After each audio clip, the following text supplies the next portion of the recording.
अस्सलाम वालेकुम स्टूडेंट्स, उम्मीद है आप सब खैरियत से होंगे। आज हम चैप्टर नंबर 12 का फर्स्ट टॉपिक कॉलम्स लॉ का सेकंड पार्ट पढ़ने जा रहे हैं। और फर्स्ट पार्ट में हमने मैग्नीट्यूड तक पढ़ लिया था, उसको थोड़ा सा रिपीट करके मैं आगे फर्दर शुरू कर दूंगा। वेक्टर फॉर्म इन डायरेक्शन की हम बात करेंगे। तो आइए लेक्चर को शुरू करते हैं। अच्छा स्टूडेंट्स, ये कॉलम्स लॉ की स्टेटमेंट हमने कल कर ली थी, मैथमेटिकल फॉर्म कर ली थी। मैथमेटिकल फॉर्म ये मैंने लिखी भी हुई है, F = K/Q1 Q2/R²। अब चलते हैं K की वैल्यू हमने देखनी है। K का नाम रखा था कूलम कांस्टेंट, और कूलम कांस्टेंट को हम जनरली क्या कहते हैं? कांस्टेंट ऑफ प्रोपोर्शनैलिटी कहते हैं।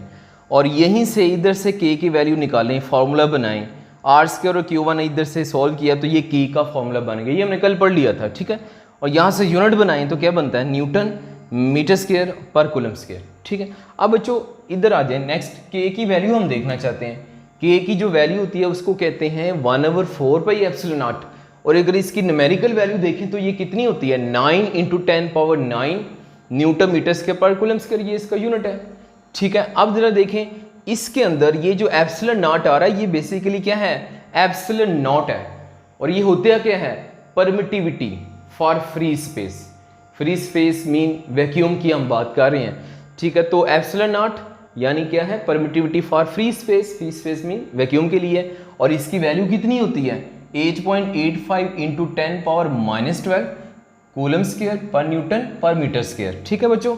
ये हमने देख लिया कि K की वैल्यू में ε0 परमिटिविटी है। परमिटिविटी का कंसेप्ट मैंने कल बता दिया था आपको, ठीक है। वैल्यू आज इसकी ये हमने करेक्ट देख ली। अब देखें ज़रा, ये जो फार्मूला है हमारे पास K आ रहा है, K की वैल्यू क्या है? 1/4πε0। तो इधर K की जगह 1/4πε0 लिखा तो ये हमारे पास मैग्नीट्यूड आ गई, मैग्नीट्यूड का फॉर्मूला आ गया, ठीक है। आज हम इधर से आगे फर्दर पढ़ने लगे हैं। तो बच्चों आज हम इधर से फर्दर आगे पढ़ने लगे हैं वो है वेक्टर फॉर्म।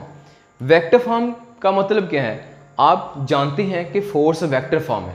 आप बच्चों जानते हैं फोर्स वेक्टर फॉर्म है, और वेक्टर में डायरेक्शन और मैग्नीट्यूड दोनों होती हैं। तो मैग्नीट्यूड की तो हमने कल बात कर ली थी, ये मैग्नीट्यूड का ही तो फार्मूला है, ठीक है। अब चलते हैं डायरेक्शन की बात करने लगे हैं। तो वेक्टर फॉर्म की हेडिंग लिखी और यहाँ पे मैंने ये डायग्राम भी ड्रा की हुई है। अगर आप डायग्राम में देखें तो ये नीचे मैंने इधर लिखा हुआ है Q1 चार्ज, ठीक है, और ऊपर मैंने लिखा हुआ है Q2 चार्ज, ये सेकेंड चार्ज है। अब हो क्या रहा है यहाँ पे? चार्ज 1 ने चार्ज 2 पे फोर्स लगानी है, और चार्ज 1 ने जो फोर्स लगाई इसकी डायरेक्शन इधर को आ रही है। ये मैंने फोर्स की डायरेक्शन को रेड कलर में शो कर दिया। अब नीचे वाली डायग्राम में आ जाए, इधर क्या हो रहा है? ये चार्ज 2 है, ठीक है, और ये वाला चार्ज 1 है। अब इधर क्या हो रहा है? नीचे वाली डायग्राम में चार्ज 2 चार्ज 1 पे फोर्स लगा रहा है और ऑपोजिट लगा रहा है। इधर क्या था? चार्ज 1 ने चार्ज 2 पे लगाई, ऊपर की तरफ है फोर्स। नीचे क्या है? चार्ज 2 ने चार्ज 1 पे फोर्स लगाई और नीचे की तरफ है। अब बच्चों यहाँ पे फोर्स जो लगाते हैं उसको याद रखने का एक सिंबल है, तरीकेकार है। अगर चार्ज 1 ने चार्ज 2 पे फोर्स लगाई है तो इसको लिखना कैसे है? F21 लिखना है, ठीक है। ये 21 सबस्क्रिप्ट में आएगा छोटा सा। अब इधर नीचे क्या हो रहा है? चार्ज 2 ने चार्ज 1 पे फोर्स लगाई, इसको लिखने का तरीका क्या है? F12। अब आपको यह कैसे याद रहेगा कि F12 या F21 कैसे याद रखने का तरीकेकार क्या है? बच्चों ये आप याद रख लें कि ये जो बाद में लिखा है ना 1, तो ये फोर्स लगाएगा। इधर बाद में कौन लिखा हुआ है? 2 लिखा हुआ है, तो इसका मतलब है चार्ज 2 ने फोर्स लगानी है। इधर 1 बाद में लिखा हुआ है तो इसका मतलब चार्ज 1 ने फोर्स लगानी है। चार्ज 1 चार्ज 2 पे फोर्स लगाएगा। इधर क्या है? चार्ज 2 बाद में लिखा हुआ है तो हम कहेंगे चार्ज 2 चार्ज 1 पे फोर्स लगाएगा, ठीक है। ये याद करने का तरीका है। डायग्राम क्लियर होगी? तो इस डायग्राम में बच्चों हमने क्या देखा? डायग्राम में ये देखा कि फोर्स की डायरेक्शन होती है, ये इधर चार्ज 1 ने इधर को फोर्स लगाई तो चार्ज 2 उस पर ऑपोजिट फोर्स लगा रहा है, ठीक है।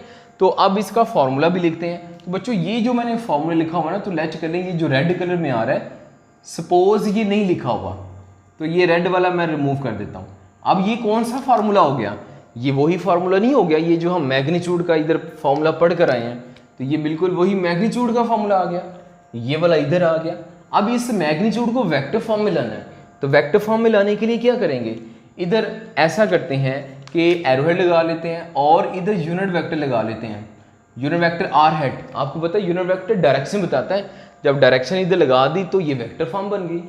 अब इधर भी मैं ऐसे ही करता हूँ, नीचे भी सेम केस कि एरो हेड लगा दिया और आर हेड लगा दिया यूनिट वेक्टर, तो ये डायरेक्शन बन गई।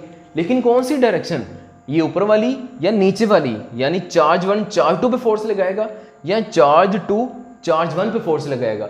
इसके लिए बच्चों अगर मैं इधर ऐसा करते हैं अगर मैं इधर लिख लेता हूँ 2 1, तो इधर भी क्या लिख लेंगे 2 1, तो इसका मतलब होगा ये कौन सी फोर्स है, 1 बाद में लिखा हुआ है ना, तो इधर कहेंगे चार्ज 1 ने चार्ज 2 पे फोर्स लगानी है, तो यही है ना, चार्ज 1 ने चार्ज 2 पे फोर्स लगाई। और इधर मैं नीचे लिखता हूँ, नीचे मैं लिख लेता हूँ F12, इधर भी लिख लेता हूँ R12। तो अब जरा देखें इधर इसका क्या मतलब है, इसका मतलब है चार्ज 2 ने चार्ज 1 पे फोर्स लगाई, ठीक है, यानी चार्ज 2 ने चार्ज 1 पे फोर्स लगाई। डायग्राम से भी देख लिया, फॉर्मूले से भी क्लियर हो गया। और ये यूनिट वेक्टर है, जो डायरेक्शन यूनिट वेक्टर की होगी इसी डायरेक्शन में फोर्स है। तो देखें इधर इस डायग्राम में, नीचे वाली डायग्राम में यूनिट वेक्टर किधर से किस तरफ है, Q2 से Q1 की तरफ है, तो फोर्स भी इधर को है। ऊपर वाली डायग्राम में देखें यूनिट वेक्टर किस तरफ है, चार्ज 1 से चार्ज 2 की तरफ है, तो फोर्स भी इधर की तरफ है, ठीक है बच्चों। तो ये हम अगर इधर F12 लिख रहे हैं तो इधर R12 हैट आ जाएगा, इधर 2 1 लिख रहे हैं फोर्स के साथ तो इधर भी 2 1 आ जाएगा R हैट के साथ, ठीक है बच्चों। ये वेक्टर फॉर्म का फॉर्मूला बन गया और ये डायग्राम बन गई। अब चलते हैं, हम एक पर्टिकुलर रिजल्ट ड्राइव करने लगे हैं, ठीक है। वो पर्टिकुलर रिजल्ट ड्राइव करने के लिए मैंने ये फॉर्मूला एज इट इज लिख दिया, ठीक है। ये वेक्टर फॉर्म का फॉर्मूला है, ये यानी ये वाला जो फॉर्मूला है ना, इसको उठा के मैंने इधर लिख लिया। अब इसमें क्या आ रहा है, ये R12 आ रहा है और ये आ रहा है R21। ये R21 किसके इक्वल है, माइनस R12 के। अब ये इक्वल कैसे है, इसको समझे बच्चों। मैं अगर यहाँ से नेगेटिव हटा दूँ तो इसका मतलब है ये यूनिट वेक्टर है और सेम डायरेक्शन में, और यूनिट वेक्टर में ये मैं कहता हूँ ये इन चार्जेस के दरमियान डिस्टेंस है, जितना ये डिस्टेंस होगा उतना ये डिस्टेंस होगा। तो डिस्टेंस क्या आ रहे हैं, इक्वल आएंगे, इक्वल आ रहे हैं, लेकिन इनकी डायरेक्शन क्या है, ऑपोजिट है। इधर डिस्प्लेसमेंट अपवर्ड है और इधर डिस्प्लेसमेंट की डायरेक्शन डाउनवर्ड है। तो डाउनवर्ड है तो ऑपोजिट है ऊपर की तरफ, और ये नीचे की तरफ, तो ऑपोजिट के लिए नेगेटिव आ जाएगा। तो R21 hat is equal to minus R12 hat, minus बता रहे यूनिट वेक्टर ऑपोजिट है और इनके दरमियान ये जो पाथ बन रहा है ये इक्वल है, जितना ये उतना ही ये नीचे वाला है, ठीक है।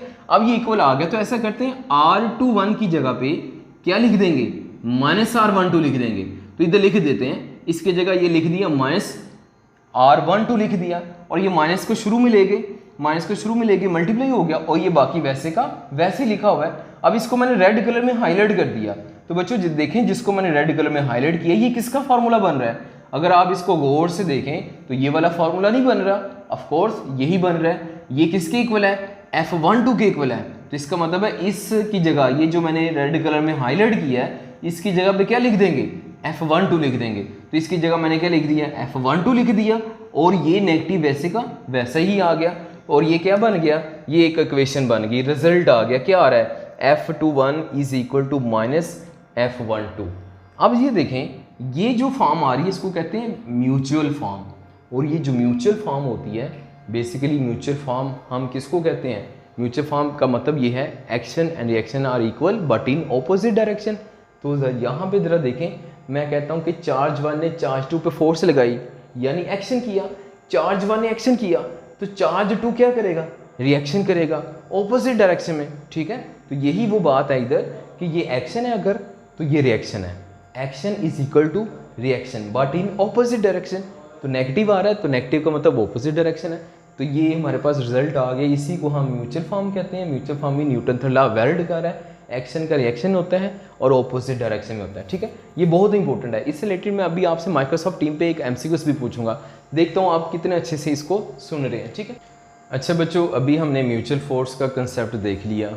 Mutual force mean Newton third law होगा, मतलब एक चार्ज एक्शन करता है तो दूसरा रिएक्शन करेगा, उतनी फोर्स रिएक्शन करेगा जितनी फोर्स से फर्स्ट एक्शन कर रहा है, और ऑपोजिट डायरेक्शन में होगा, ठीक है।